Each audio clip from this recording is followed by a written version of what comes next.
Shelby. I'm going to be your safari driver for the day. A couple quick safety things as we head on out. Number one, make sure you keep your hands, arms, legs, and feet inside the truck at all times. Also, please remain seated for the entirety of our journey. That does include lap sitters. They do need to be in one lap only. It should be the lap they are currently in. To leave with, that may be your phone, your purse, your wallet, your friend, your child. Please keep a tight hold. It may be a bit of a bumpy ride. Now, my friends, we're going to head right down this way. Now, here we're entering on into the Aturi Forest. The Aturi Forest is home to a lot of really beautiful animals, but a lot of them are super good at camouflage. So we're going to keep a sharp eye out. We'll see what we can find hanging out around here today. Take a look over there to that right-hand side where you're going to be able to see an okapi. Now, the okapi does kind of look like they may be related to the zebra, but they're actually related to the giraffe. The okapi was first known about by Western civilization in 1901. There were multiple parts of Africa that actually known about them for generations at that point. Now, the okapi does have a really long tongue, which they can use to clean their eyes, ears, mouth, and nose.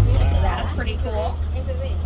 Okapi are very protective parents, and the moms will actually hide their babies in the forest for up to about 8 hours at a time so that they can go foraging without having to worry about their babies being found by predators. Now we're going to head up along this way, my friends. Over here to this right-hand side on top of this hill, I do see a greater kudu. That greater kudu is a female. We know this because the males have horns while the females do not. You can see her right on top of that hill there.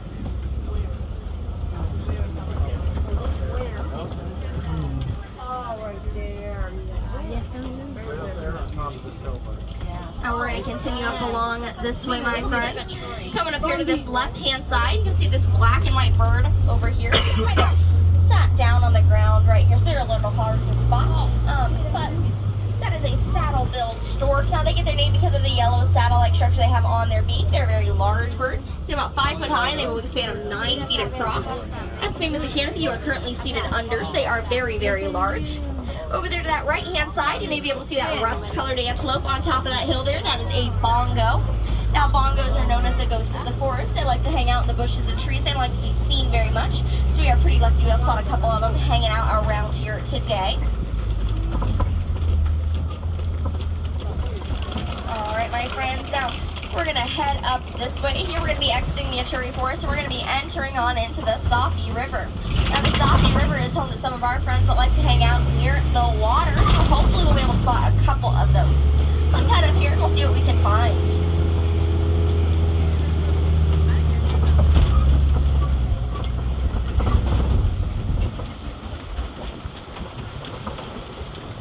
And it looks like right over here to this right-hand side, you're going to be able to see some of these pink-backed pelicans. Now, pink-backed pelicans, they get their name because the pink color they get on their backs during mating season. Now, they are a very large bird as well, with a wingspan of about 7 to 9 feet across.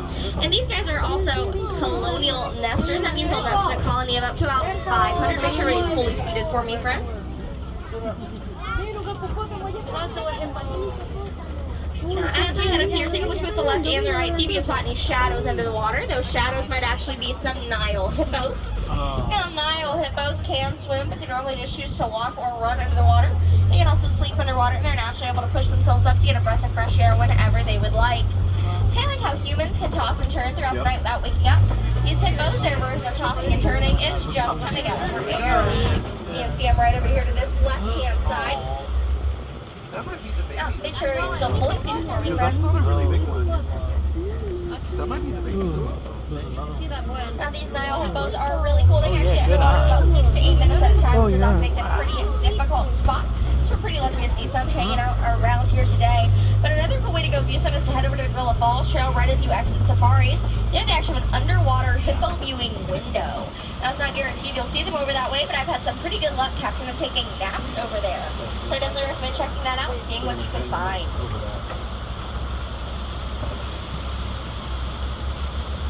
All right, my friends, now we're going to continue up this way here in just a moment.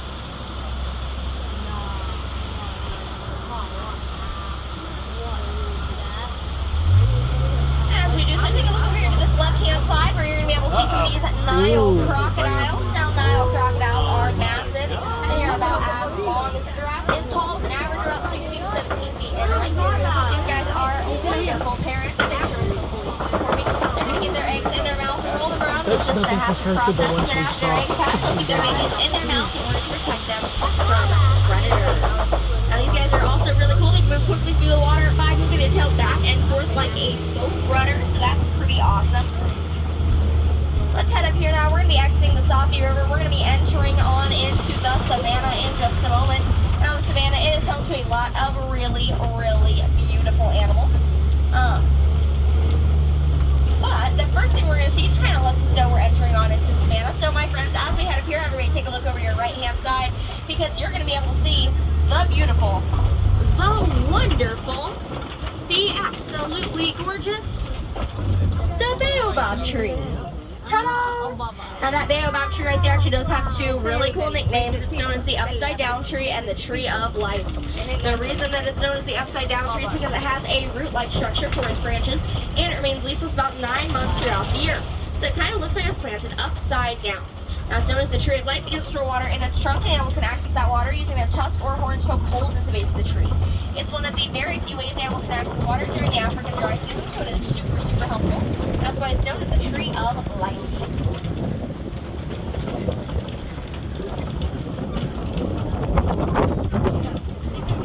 Alright my friends, now we're going to head down this way.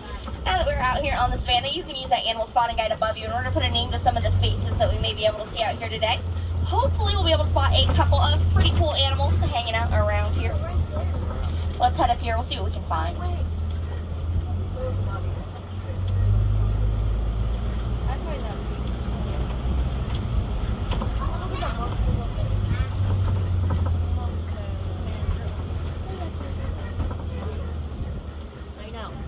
Looks like over here to this left-hand side in that den there, you may be able to see some of those African painted dogs. Now, painted dogs are pack animals. They do have an alpha male and an alpha female, which are the primary breeding pair of their pack. Now, these guys right here, they look like they would be super cute and cuddly, but they're actually some of the best hunters in all of Africa. Now, those guys are also pack hunters, which does help them out quite a bit. As we head up here now, take a look over to your left-hand side where you're going to be able to see some of these Hartman's mountain zebras, and I also see some sable antelope back there. A sable antelope, they get their name from their sable brown color. The males are a lot darker than the females, so it's a good way to tell them apart. And they have curved back horns to help protect their backs from predators. And there we can see a zebra who needed a nap over there on the left-hand side. And those Hartman's mountain zebras are stretched unique to them the same way a human fingerprint is unique to each and every one of us. Everybody has them, all of them are different. It's a good way to tell each other apart, so that is pretty cool. Now, those Hartman's mountain zebras, also a group of them is referred to as a dazzle, so we have a dazzle of them out here on our reserve. And their babies can start to stand and walk around within only about the first hour after being born, which does help them keep up with the rest of their dazzle.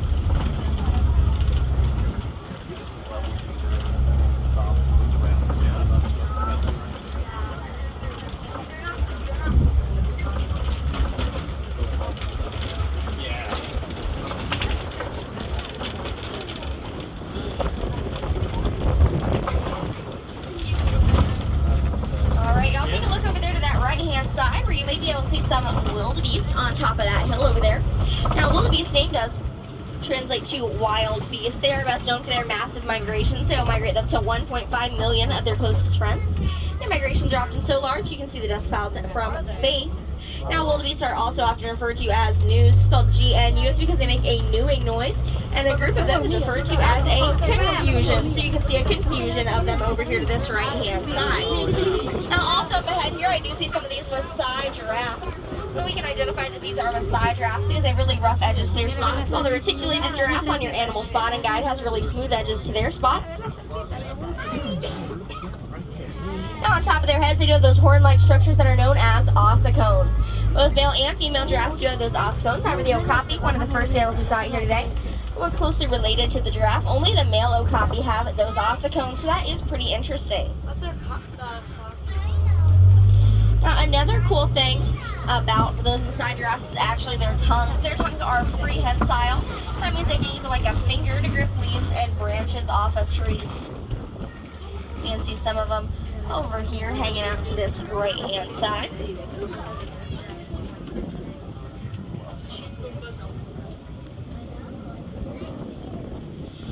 Alright, y'all. Now we're going to head back this way.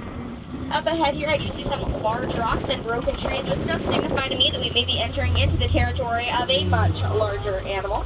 Around these parts, you can often find some African elephants. Now you can start to identify an African elephant by the shape of their ears. Their ears are going to be vaguely in the shape of the continent of Africa, and they can actually flap their ears to cool the blood in their ears down about 15 degrees. This helps out a lot on really hot days. Let's head up here and we'll see what we can find. And it looks like I see one right over here to this right-hand side. Now you'll also often see these African elephants using their trunk to pull up food or water to their mouth. Their trunks do have more muscles in them than the entire human body, so that is pretty cool. You can see them right over there to that right-hand side. You'll also often see them using their trunk to toss dirt onto their backs. This helps them out quite a bit because it acts kind of as a sunblock for them.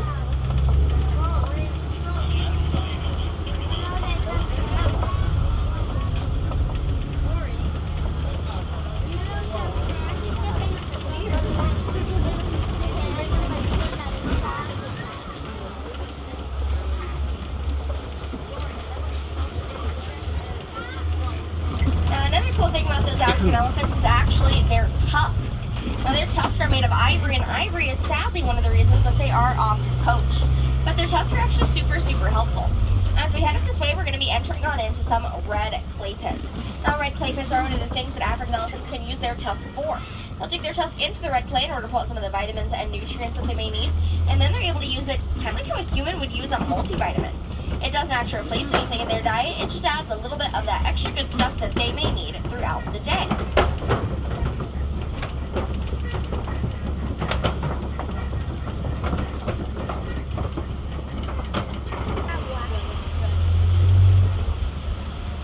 I'm coming up here to this left-hand side in just a moment. We're going to be approaching some greater flamingos. Now, greater flamingos are the larger of the types of flamingos. They are also the lightest pink. They get their pink color from brine shrimp. Brine shrimp has beta-carotene in it, and beta-carotene is what gives them their pink color. Now, it does take about 2 years to build up enough beta-carotene in their system for them to turn pink. So for about their first 2 years of life, these guys are pretty much gray and fluffy and adorable. Now, a group of greater flamingos is referred to as a flamboyance. So we have a flamboyance of flamingos out here on our reserve. Don't cross, don't cross. Oh no. They're so used to everybody stopping for them.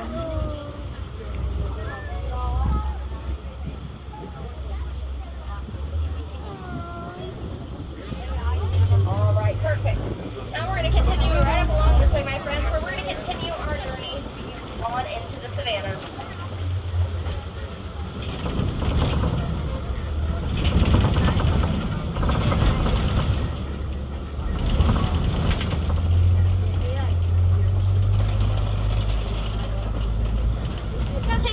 Left-hand side where you can see kind of looks like a giant mud puddle. Now, I know it doesn't look super exciting, but I promise you it is, because that's actually a mud wallow. Our animals can get in just a little bit. You can see their tail sticking up there.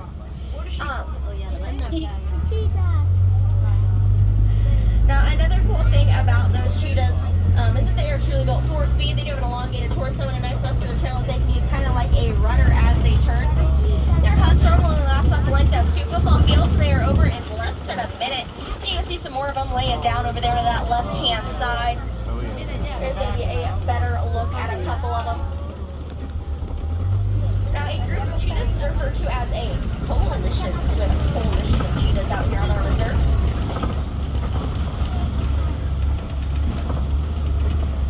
Let's head back along. Now we can tell that this is a male lion because the males have a mane while the females do not. The males are going to be the ones that will stay at home. They're going to take care of the territory and the cubs. Females are going to go out and do the majority of the hunting.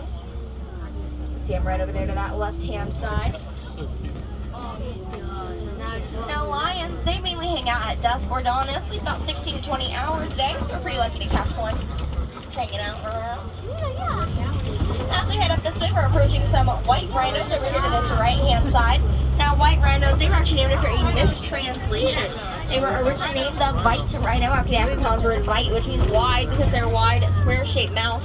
However, that guy was translated to mean white, so now despite there not being any color difference between the white and black rhino, that is what we call them. Now, another cool thing about these lions over here to this left-hand side is that lions are loud. You can hear a lion's roar from over 5 miles away on an open savanna.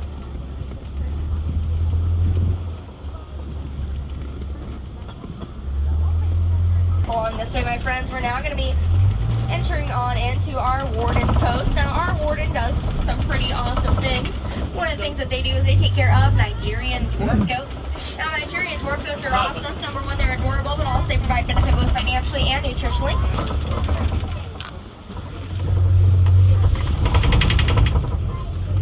Alright, my friends, now, us coming up on our warden's post does sadly mean that our journey is coming to an end. However, your time exploring Disney's Animal Kingdom is just beginning. So let me go ahead and give you a couple of quick tips for things that you can go do throughout the rest of your day here. I definitely recommend that you guys head over to Rafiki's Planet Watch. It's actually a train station where you can take the Wildlife Express over to the conservation station. Over that way, they have the affection section where you can try to pet some of those adorable Nigerian dwarf goats. They also have the animation station where you can try to animate some of your favorite Disney characters with our local Disney animators. And they even have the vet window where, depending on the time of day you go, there may be nothing, but there may be some pretty cool things like an everyday checkup. One time I even saw dental surgery on a gorilla over there, so definitely head over that way and see what you can find. Now, if you don't want to take a 5-minute train ride, though, that's totally okay. You can head over to the Maharaja Jungle Trek over in Asia or the Gorilla Falls Trail right as you exit safaris. Both of those are going to be about a 15 to 20-minute self-guided walking tour. They are wheelchair, ECD, and stroller accessible, so they are fun for the whole family. Head over that way, see some awesome animals, and also meet some awesome cast members who know so much about the animals and are able to tell you just about anything that you guys would like to know about them.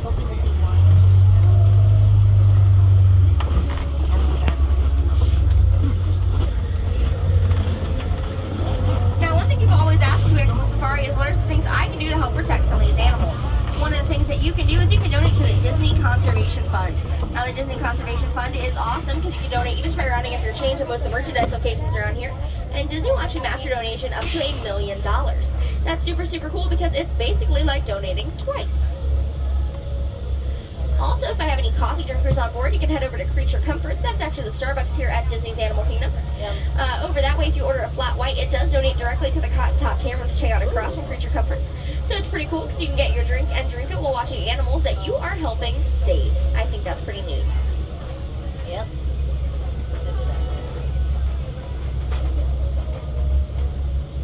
Now, another thing to definitely watch out for if you want to help out a lot of these animals is making sure we are properly recycling electronics. This is due to coltan mining. Now, coltan is primarily found in the savanna, so it affects animals like the white rhinos, those lions, things like that. But coltan is used in the majority of electronics, and it can be reused again and again if it is properly recycled. So, if you can, I definitely recommend looking around your house, seeing if you have any old electronics that aren't used anymore that could be recycled. And if so, head to your local electronics store and see what they do to recycle their electronics. They'll be the best ones to ask for your particular area to make sure that they are properly recycled. Another cool way to help a lot of the animals here, well actually every animal here, is to possibly join a waterway cleanup. That could be a beach cleanup, a river cleanup, a lake cleanup, anything like that. That helps out a lot because, of course, waterways affect all of the animals here as well as all of the people here on Earth. But they do specifically help animals like the ones we saw in the Safi River, like those Nile crocodiles, those Nile hippos, and those pinkback pelicans. So there are a lot of cool ways to help out a lot of really awesome animals. Now, if you guys want to go see some more live animals today here at Disney's Animal Kingdom, another cool way to go do that is to head around the Tree of Life. There's a lot of cool animals around there. You can also head over